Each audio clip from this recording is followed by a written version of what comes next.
Hi everyone, and welcome back to the channel. Today we are talking about what to do after you become debt-free.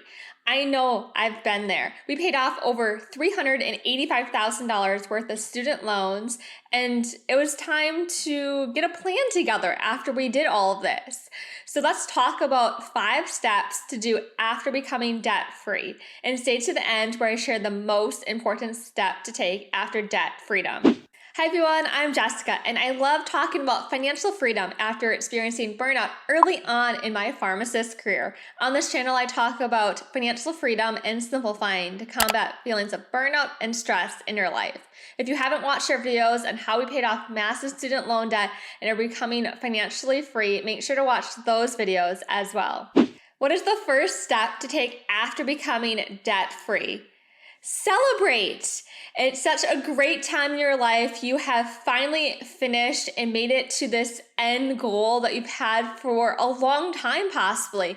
You know, we had this end goal of over 6 years of becoming debt-free, and we finished our goal faster than we thought we would, faster than the 10-year mark that we had the goal initially set at, and it was time to celebrate this milestone. We had worked so hard to get here, and you want to reward yourself a little bit, have some time to process it, have some time to celebrate. Because when you actually say submit on your very last payment, or you call and submit your very last payment for your student loans or whatever other debt you're paying off right now, it can feel kind of anticlimactic. You know, it's not as a big event as it might feel like. So it's time to celebrate, tell people about it, share this win with others who have supported you along this journey, and do something for yourself. So my husband and I had plans to celebrate with a nice dinner. We also had plans to actually go on vacations. Because of the timing of that, we actually did not end up going on vacations for health and safety reasons during that time frame in the pandemic. But we were able to celebrate in other ways and really be able to reflect on how far we've come over this long journey of debt freedom and debt payment. Now that you have celebrated and rewarded yourself and shared this milestone with others, what's the next step to do after debt freedom? The next step is thinking about how to redirect the money that you are using to pay for all of your debt into a new category. And for each of us, this is going to be very different. You know that I talk about the KAKEIBO Method and intentional spending, having a yearly budget instead of a monthly budget, and I have the resources for you to get started below complimentary or our 10 money moves tools as well.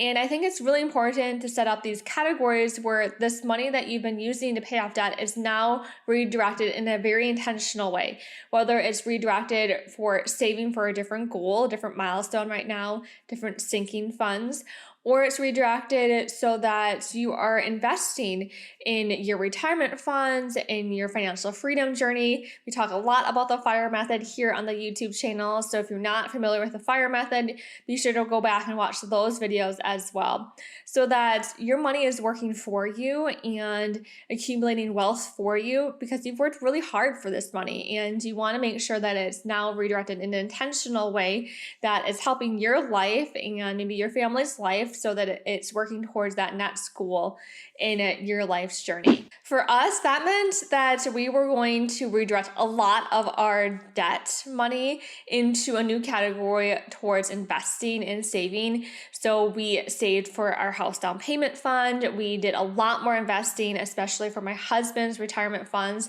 that had been, neglected over those years. Unfortunately, looking back, we would have made a lot of different choices, but at least he got started with his retirement funds and we're able to redirect that money in a very intentional way now. The next step after paying off your debt is to avoid the lifestyle creep that is so enticing to have. Now, this is very similar to our previous step of redirecting that money in a very intentional way, because now that you have this extra money, whether it's $500, $1,500, upwards of $4,000 to $5,000 possibly per month coming in, it can be really easy to say, oh, let me buy that new car, or let me upgrade a new apartment or a bigger house, right? At the end of the day, it's important to remember what's most important to you. Is it those physical items that are most important to you, or is it being able to work less years and spend more time with loved ones, or take sabbaticals and mini retirements throughout the next 10 years of your life? And having that lifestyle creep, come in by buying, better clothes or a little bit better home and different cars and things may not add that value to your life. It really is up to you what you value the most. In my opinion, a lot of physical items are not what are going to bring us a lot of joy at the end of the day. It's going to be those experiences. So reminding yourself that, we can still live like a resident. We can still live this lifestyle that it has brought us joy over the last several years of paying off debt, and redirect that money in a more intentional way. After paying off debt, the next step is to continue to invest in your financial education. A lot of times you have already invested some time into this to learn how to pay off your debt in a very strategic way. And now it's time to increase your knowledge, whether it's reading more books about how to save, how to invest, how to build wealth for the next generation.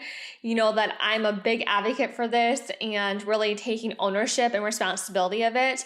Reading a lot of different financial education books over the last few years. And if you want the list of some of the books that I highly recommend, they are linked below as well. Now that you've made it this far in the video, we have one more step to share about what to do after you paid off your debt.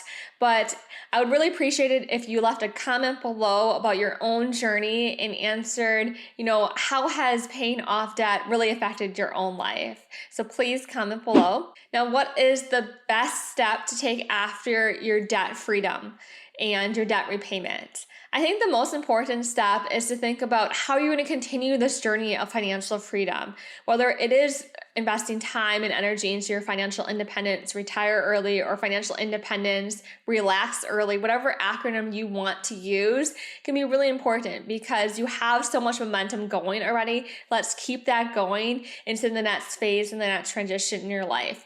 Maybe you do want to take those mini sabbaticals or those mini retirements, or you do want to stop working for a certain corporation by a certain date or a certain age of your life. And maybe that's much earlier than the traditional retirement age of 65 years old. And being able to calculate, what is the number that you're looking to achieve instead of the age you're looking to achieve can be really helpful and really important to you.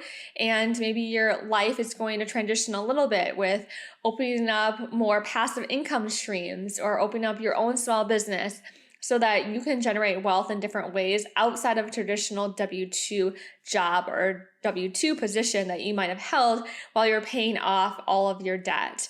And I really encourage you to look at the different options you have, calculate your financial independence number if you've never done that before. And if you need help doing that, please reach out. Please make sure you're getting the resources that we've linked below and watching the other YouTube videos on our channel as well. Thank you again for watching. Make sure you are taking your action steps, getting your freebies below and our 10 money moves below. Until next time, cultivate joy, my friends.